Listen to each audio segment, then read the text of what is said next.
एक देशीय दर्शन और बहुदेशीय दर्शन। थोड़ा दर्शन के बारे में चर्चा कर दूं विस्तार से, तो वही कल बताएंगे। भगवान कृष्ण कहते हैं गीता में, समम सर्वेषु भूतेषु तिष्ठत्यम परमेश्वरम विनश्यत अविनश्यतम यह पश्यति स पश्यति। जो समस्त भूतों में स्थित समान भाव से उन भूतों का नाश होने पर भी उस अविनाशी परमात्मा को देखता है, वही यथार्थ देखता है। अब देखने का अर्थ समझो। हम आपसे कहें कि बाहर देख आओ सड़क पर कौन खड़ा है, ये तो सीधा समझ में आ रहा है। बाहर जाके नेत्रों से देखा होगा कि कौन खड़ा है, ठीक है। फिर हम कहें ये दूध रखा है, इतना देख के बताना ये दूध गर्म है कि ठंडा है, उसको कैसे देखोगे? उसको कैसे देखोगे? स्पर्श करके त्वचेंद्रिय से देखोगे। तो त्वचेंद्रिय के आंखें है क्या? फिर हम कहें तो वहां जाकर देखो वो दोनों संत क्या बातें कर रहे हैं आपस में, संत क्या बातें कर रहे हैं आपस में, वहां जाके देखो। तो उनकी बातों को काहे से देखोगे? दो संतों की बातों को काहे से देखोगे? नेत्रों से, कानों से, श्रवणेंद्रिय से। तो श्रवणेंद्रिय के आंखें है क्या?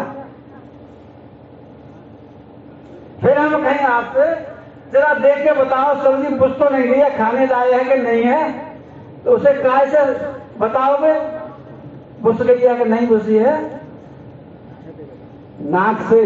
तो नाक के आंखें है क्या? फिर हम कहें आपसे जरा देख के बताओ कि खट्टी है कि मीठी है, उसे काहे देखोगे? रसना से। रसनेंद्रिय के इंद्रिय है क्या? आंखें के रसनेंद्रिय के नहीं है। तो देखने का अर्थ कितने अर्थों में है? देखने का तात्पर्य वास्तव में यथार्थ रूप से किसी वस्तु को जानना ही देखने में आता है। अब जैसे ब्रह्म का निरूपण करते हैं, परमात्मा तीन प्रकार से होता है, सगुण साकार और सगुण निराकार और निर्गुण निराकार होता नहीं आता। और परमात्मा को हम देखने चाहते हैं नेत्रों से। तो सगुण साकार को तो आप नेत्रों से देख सकते हैं, देखा जा चुका है, आगे भी देखा जा सकेगा। परंतु सगुण निराकार को देख पाओगे? जैसे हवा चल रही है, हवा आपको दिखाई देती है, पर तो सभी हवा की उपस्थिति की अनुभूति करते हैं, सभी अनुभव करते हैं हवा है। तो हवा को समझे आप सगुण निराकार, उसका आकार नहीं है कोई। अब आइए निर्गुण निराकार की बात करते हैं। तो निर्गुण निराकार जो है वो विशुद्ध बुद्धि से जाना जाता है।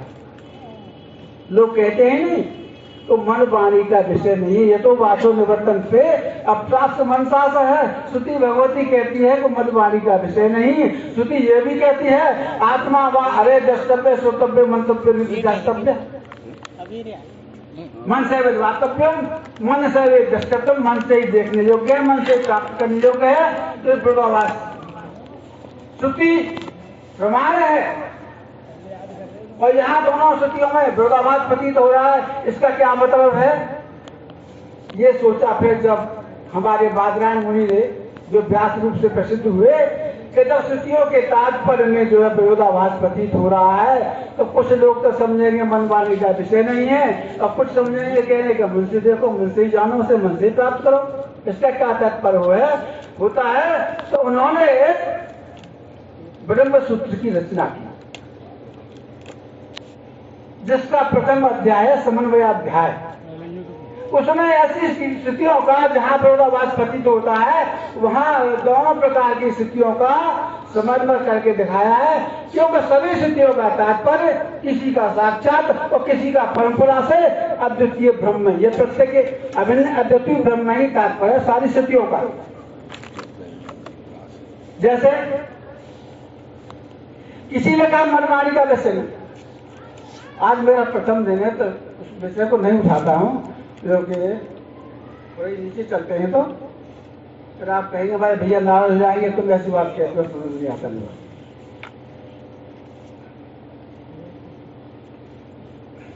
श्रुति भगवती कहती है भाव व्यक्त्याय भावत्वम, शून्य व्यक्त्याय शून्यता, ब्रह्म व्यक्त्याय पूर्णत्वम, कया पूर्णत्वम अभ्यसे।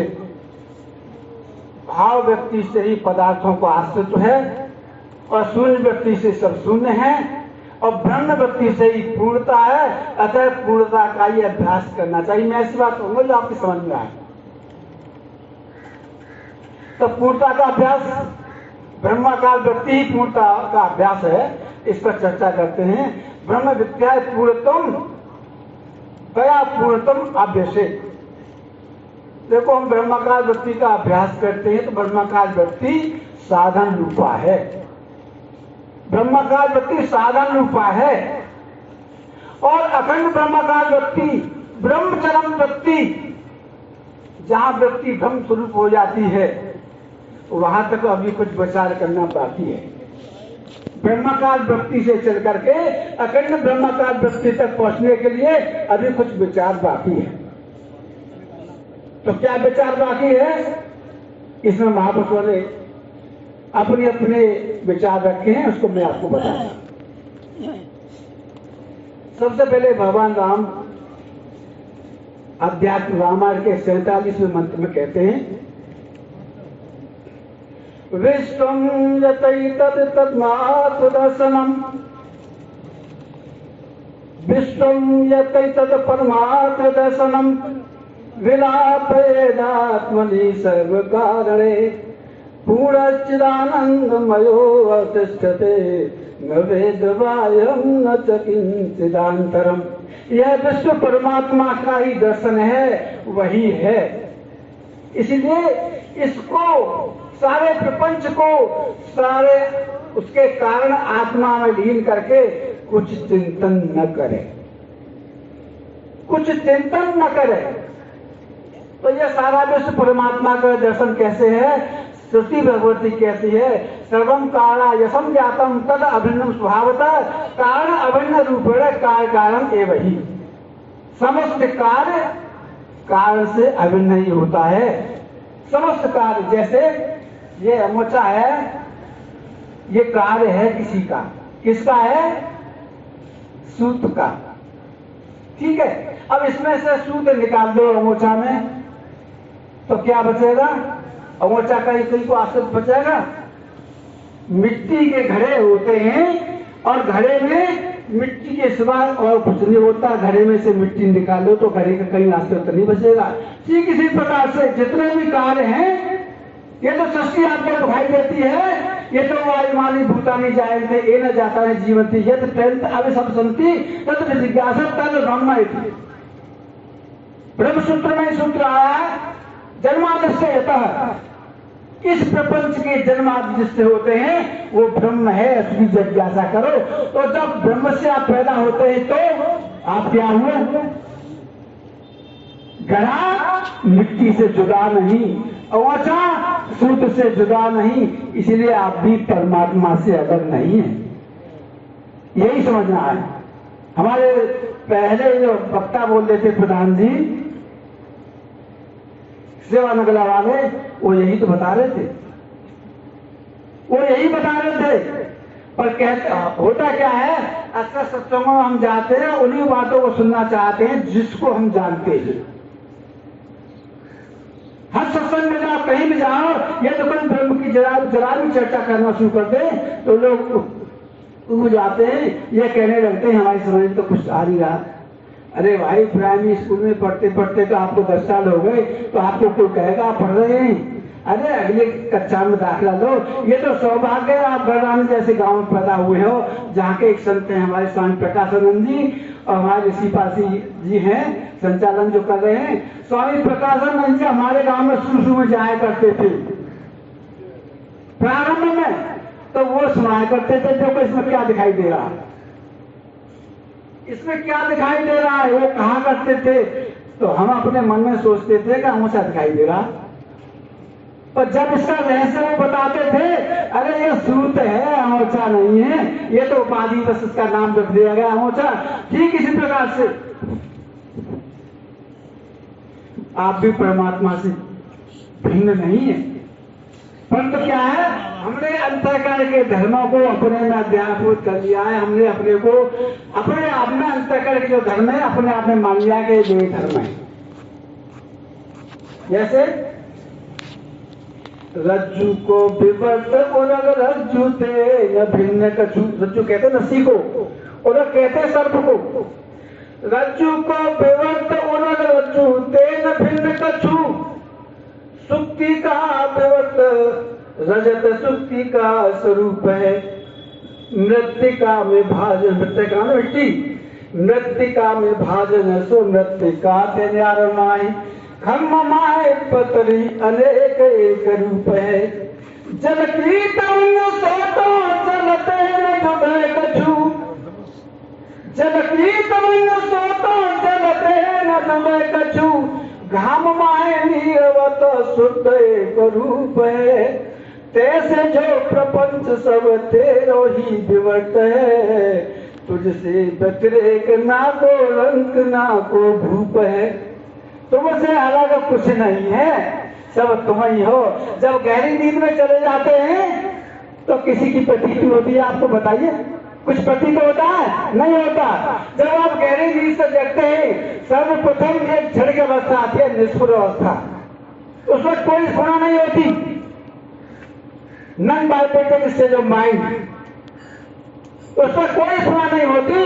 फिर उसके तत्क्षण ही मैं हूं ऐसा अनुभव होता है, सभी को होता है। आप सोच करके इस अवस्था पर गौर करके देखना, सभी को होती है रोजाना ये स्थिति, सभी की, पर चूंकि क्षणिक होती है तो कोई गौर नहीं करता उस बात पर। फिर सबसे पहले मैं एक बार लूंगा, सबसे पहले मैं स्फुट होता है। जब आप अंतःकरण को शक्ति प्रदान करते हैं तब कहते हैं कि मैं शरीर हूं। जब आप इंद्रियों को शक्ति प्रदान करते हैं तब ये सारा प्रपंच प्रतिभाषित होने लगता है। ये क्रम है, इसी क्रम से उत्पत्ति होती है प्रपंच की और इसी क्रम से लय होता है। समय का अभाव है, मैं अपनी वाणी को ही विराम देता हूँ। ओम पूर्णमदं पूर्णात् पूर्णमुदच्यते पूर्णस्य पूर्णमादाय पूर्णमेवावशिष्यते। ओम शांति शांति शांति।